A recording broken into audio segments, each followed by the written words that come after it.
All right. Tell me I lost without telling me I lost.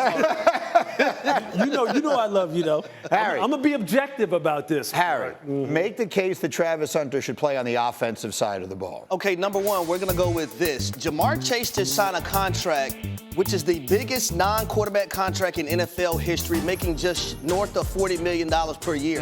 Derek Stingley Jr. just got a new contract where he's only making $30 million per year. So that's a $10 million gap difference per year when you look at the wide receiver world and also the cornerback world. Second, I'm going to go to this. I expect Travis Hunter to be a great corner, right? So being a great corner, that means quarterbacks are going to shy away from you. There's not going to be much action to your side. At the wide receiver position, you know the football is coming to you. You know the play where it's going to be a touchdown. You're going to have multiple opportunities to get your hands on that pigskin. Now, I'm also going to say this about Travis Hunter. He loves to dance, celebrating on the football field after he scores touchdowns. Well, you're going to score a lot more touchdowns on the offensive side than you are on the defensive side. And I have a little video for Travis Hunter at the wide receiver position. Look at this catch right here. Ooh, Travis, so sweet, so good, mighty fine, just like wine, but he's not even old. But let me also tell y'all this about Travis Hunter. Check this out. Just go right out. Get that little DB off of me. Call him that's the one. Get that little DB off of me. Who's that against? Hunter. Now, let me also say this.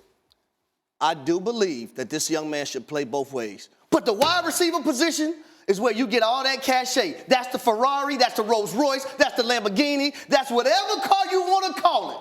I like how seriously Louis is taking this. He was actually taking notes during that presentation. Okay, make the case that he should play on the defensive side. Well, first, Harry, you talked about money. Hey, we want to start a new tradition. As a DB, he would be the first ever defensive back to get the most non-quarterback money because, like Louis just said, generational talent. He'll be possibly the best DB in the league when he gets there. That is completely different for just being on a long line of wide receivers to get that type of money. Dancing in the end zone, you can do that when you have the ball skills of a Travis Hunter at the DB position. We started today off with you saying DBs can't catch. Well, you watch this guy, he can catch a daggone football. And when he's out there, he's shutting someone down. Now, when you talk about the ball coming your way, now, I was a cornerback for a long time. I wasn't the best guy. So a lot of times the safety behind me would say, hey, Greeny, you know what? Me and you going to double that guy. So that wide receiver that just got that $40 million, well, when he plays against my team, there's going to be two guys against him every single snap of the game. So when you think the pigskin is coming your way, really the quarterback's off you, and he got to go to his number two guy on the other side.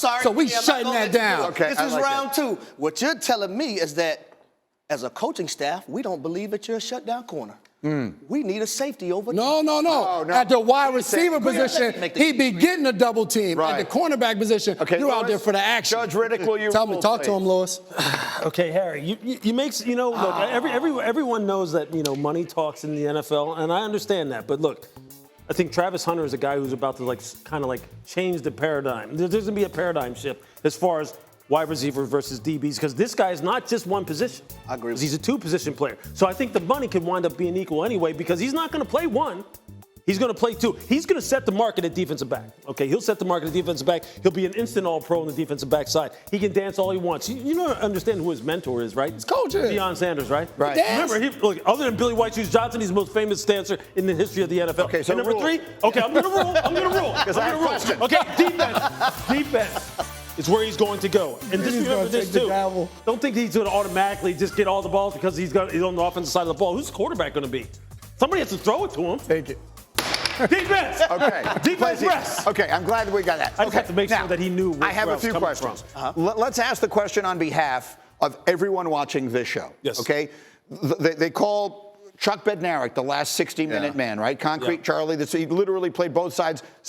He played 60 years ago. The question is, can a player in this day and age, can Travis Hunter do something that really no one has done, and that is be a significant contributor on both sides? Yes, there have been guys, Deion played a little receiver. We've seen a little bit of it. But I'm talking about being a major impact player on both sides of the ball. Is that possible?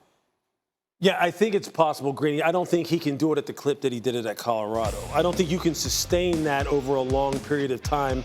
Because, look, the positions that he plays, let's just start with wide receiver in all seriousness, number one. You understand, the kind of maintenance that these guys have to like engage in order to keep themselves on the field, because look at the amount of running that they do. Just going through training camp, like from a team building perspective, the one position we always worried about from a scouting perspective was making sure we had enough depth at wide receiver, because you guys get hurt. They have soft tissue injuries. There's no way he could maintain that kind of pace. Okay. So he can do it. It's just going to have to be scaled back. So as a scout then, which is where your soul is on some level, and when we go doing the draft, is he better on one side of the ball than the other? Is there one side where you think, forgetting what he wants and all the rest of that, well, I'm not suggesting that shouldn't be important. You mean where his skill set is better? I'm asking you, is he a better corner or a better receiver? Look, I think he's an instant corner. He's an instant all-pro at corner in the NFL. Instant all-pro? An instant Pro Bowler. Okay, yes, yeah. I do. I believe that fast? Yes, I believe he is that. But not at receiver? No, I believe he's better at wide receiver. But if I'm a team, I'm starting them at the cornerback position first. Because? Because of what Louis just said. Let me tell you why my brother don't play football. He said, you mean you got to run 40 yards down the field, run back without getting the ball, run 60 yards down the field, come back without getting the ball. What he's talking about, look, there's an instant return on investment if you put him on the defensive side immediately. Offense is a little bit more nuanced, obviously, a little bit more dependent. And I think it'll have something to do with situation. Like if the New England Patriots draft Travis Hunter, how do you put him on the defensive side of the ball when you have a Carlton Davis that you just brought in, and you also have a Gonzalez on the other side, and you have a cover with emptiness at wide receiver? So I look at this, because all the running that wide receivers have to do, there's a cornerback chasing that guy 40 yards down the field. So we're doing the same type of running. Anyway, the point, the bigger question here is, do we think teams are making a decision on that? Like, this is fascinating to me. If you're one of the top 4 teams in this draft, he's going to go somewhere in the top 4. It could really be any of those 4 spots. Are you making a decision ahead of time? He's going to be a receiver. He's going to be a DB. Yes, I think there are teams are definitely trying to say, look, this is what his primary position is going to be. When you're up that, does he have to be cool with it? Like, is that a question you're asking him? Well, I think he understands that it's going to be that way. It's going to be their decision, right? That they're what if he says, "I want to be a receiver"? The best thing to do is to be as transparent as possible. Yeah, with the situation. I'm sure he has told everyone, look, I want to play both. Period. Right. But he also knows, I think he's realistic enough to know that he's going to have a primary position. Mentally, you have primary side of the ball to start off with. Okay, well, listen, I mean, he may very well have been the perfect person to have inspired the segment that we will do now, which is everybody's favorite, That Boy Bad. Man, that boy bad. Oh, no. Man, that boy bad. That boy bad. Boom. Oh, damn, Greeny. That boy bad. That boy bad. My goodness, Greeny. That boy. Watch him. Come here. Where you going? Oh, my goodness. That boy bad. Let's do it again. That boy bad.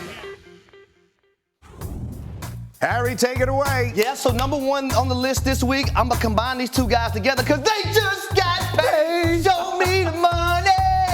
I'm going with T. Higgins and Jamar Chase, but check this out by T. Higgins. Nice inside release, and he's going to take the hit.